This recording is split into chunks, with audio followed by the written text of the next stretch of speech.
Hello there, it is me, Yop, again, here with some more Valorant tips, maybe some cheat codes this time. We want to talk about team play stuff this time around. It's actually one of the most important aspects of your gameplay in Valorant, and I think that by learning to better support your teammates, you're going to be able to increase your chances of winning, even if you're having an off game, or just getting outgunned by someone that might be better than you. The easiest and probably the most important part of team play is just learning to gather and relay relevant info to your team. So we're going to talk about the information that's available to us in the game, how we can gather it, and then how we can take advantage of it. So here are the topics we're going to cover today. First of all, using the scoreboard, which actually can give a ton of information in Valorant. Map control and spotting, how you can control the map and keep your teammates safe. The default offense strategy, which you'll come to be accustomed to.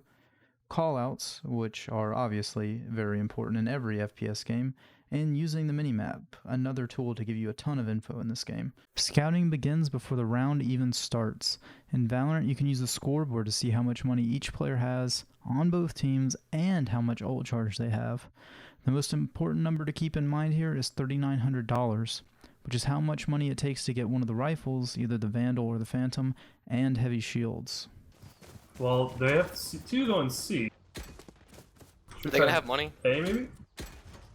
Do they have SMGs or do they have AKs? They're not gonna have AKs. They're not gonna have AKs, yeah. So here we have an example of how a team can use the scoreboard to determine what kind of equipment an enemy team can have, and then form their strategy based on that.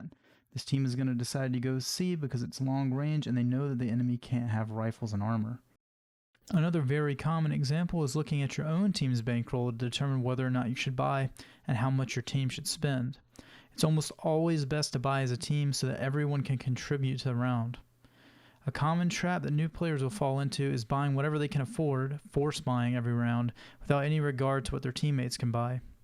This will cause your entire team to fall out of sync, and you'll often end up playing versus 5 rifles with only 3 or 4 yourself, multiple rounds in a row.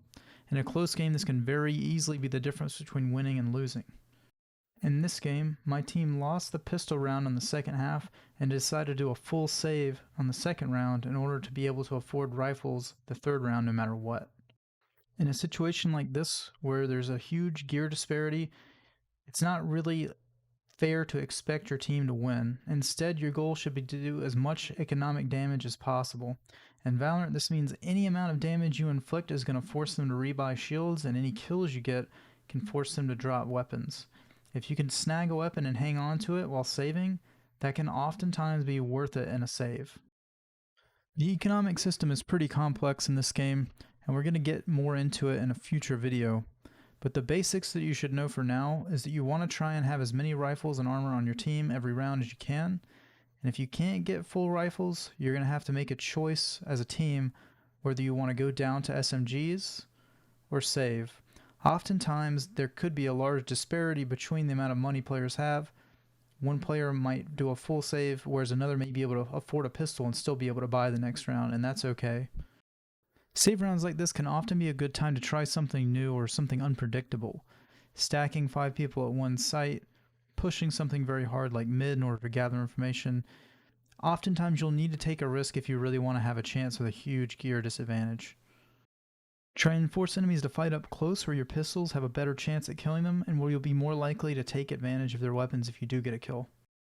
One simple thing you can do to help your team out with money is to make sure to buy a weapon for someone who requests it when you have more than they do. In this case, my teammate Phoenix doesn't quite have enough to buy a rifle and armor, so he can just right click to request the gun. I can go into the buy menu and click on the left side to buy it for him.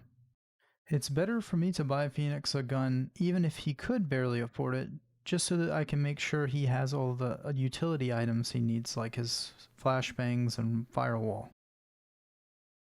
Okay, so here's the real meat and potatoes of gathering info. The beginning of the round. As soon as the gate drops, you can gather a lot of info about where the enemy is and what their plan for the round is going to be. In this case, our Sova uses his recon arrow and finds the bomb along with 3 enemy teammates, so the whole team is immediately going to start rotating in that direction. The goal now is to delay the enemy team as much as possible while Sage tries to flank and get them from behind. We're going to throw all of our smokes at the entrances to A to try and make it harder for them to get in the site, and do everything we can to prevent them from establishing a foothold in the site and planting the bomb. The bomb is going to go down here. Sova and I are trying to spam onto the planter. The defenders at A did a great job keeping themselves alive while reinforcements came, and now our flank is established and the enemy is getting absolutely demolished from all sides. They have no idea what to look at. Here, Sage decides to stick the bomb while Phoenix and I try and clear sight.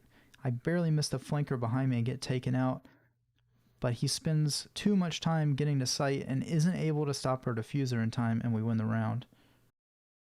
Like we saw with the last round, it can be a really good idea to push and flank when the enemy team is really heavy on one bomb site. This time, we're going to push C pretty hard, but we're actually going to leave some lurkers behind to make sure that we don't get flanked. Watch what happens here on the minimap. So here Sage lurks, finds a guy trying to push mid, gets the kill. We also have Sova watching double doors in case they try and push that. With a numbers advantage, now we can have more options. We can push mid to B, we can go A, we can keep pressuring C. We decided to quietly sneak to A while still distracting at C. This is going to make it really hard for the defenders to decide what they're actually going to watch. They have some hard decisions to make right now. And as we see, it pays off for us. We actually get a flank off at C because mid is cracked wide open. The defense is in absolute chaos right now, and a site take's about to happen. So this strategy, this basic default strategy you might hear it called, is where you play defensively at the start of the round in order to bait out enemy items like utility. In that case, they actually use Sage's wall, some smokes. We wait for all that to happen, punish anyone that pushes forward recklessly, and then we can actually decide which site we want to go for after that. This is a really good strategy to try early on, just to get a feel for how the enemy team plays. If you notice that they like to push a lot, this can be very powerful. If they like to spam utility, especially Sage's wall, Viper's wall, or smoke grenades, this can also be really great. And it can even be a sort of sneaky thing you throw in every once in a while on save rounds. If you do decide to go for this strategy, try and make sure you keep your lurkers reined in a little bit. That was an issue we had that round. Our Sova went in a little too deep and ended up getting killed solo without coming back to help the team.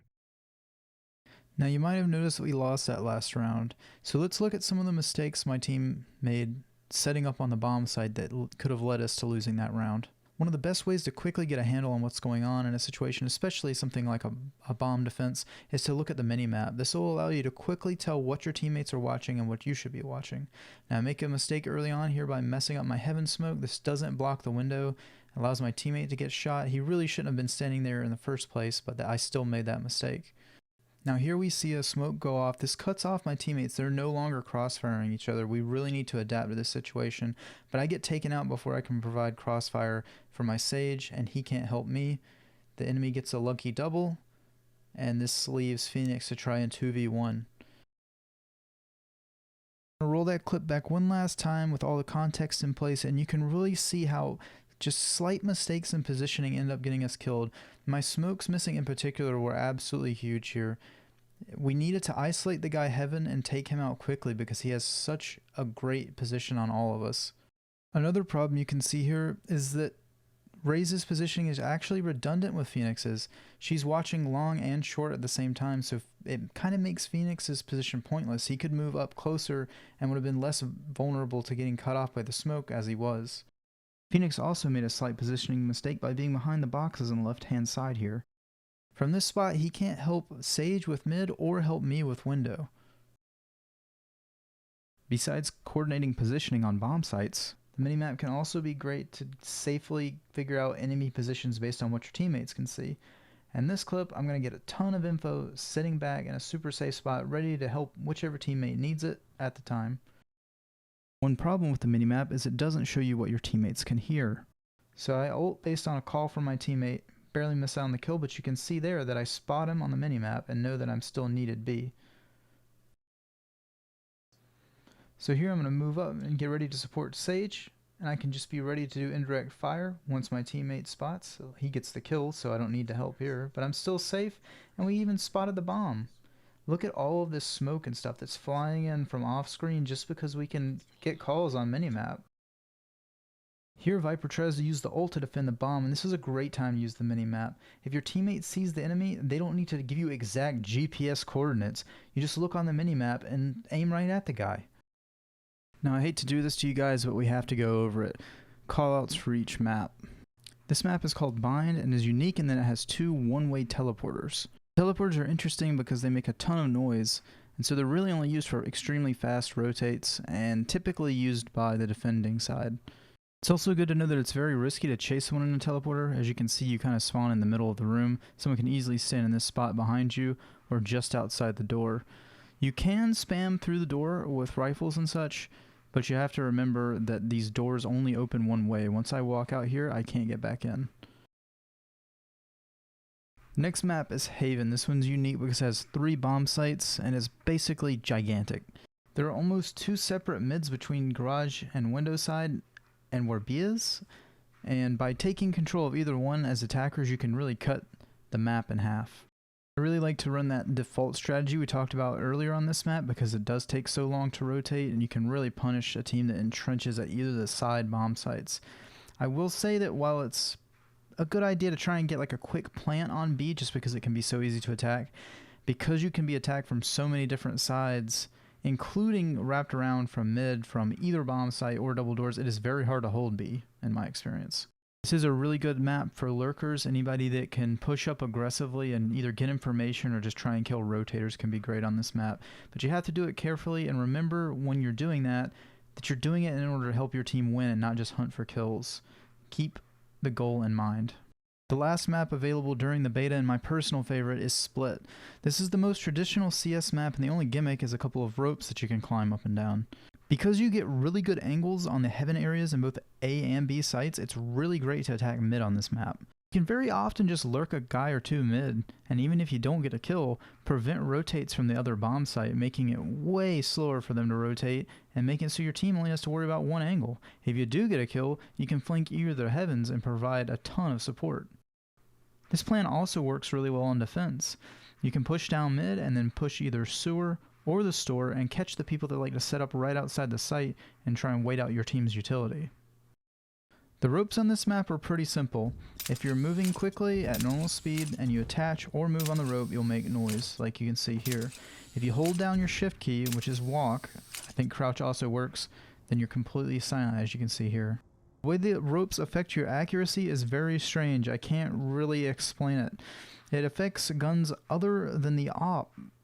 Not so much. You can definitely tell after a long spray that you're less accurate, but it's absolutely possible to get headshots at close range while still on a rope. The really interesting thing is here with the op. If I'm level with the floor, my shots are pretty accurate, but if I move down just a couple of inches, it's all over the place. And again, the pistol behaves more like the autos. I wouldn't camp all around on a rope, but popping just your head up in order to shoot someone who you think is camping above is probably fine. Now let's watch around and see what team communication looks like in real time. I hear footsteps today. Footsteps today. Sure, that's not me. That wasn't you yet. It's the one guy. I got 2. He just crossed. B site, they just I'm went. rotating. He just hit his tripwire, dude. Come, Zach. Bomb D.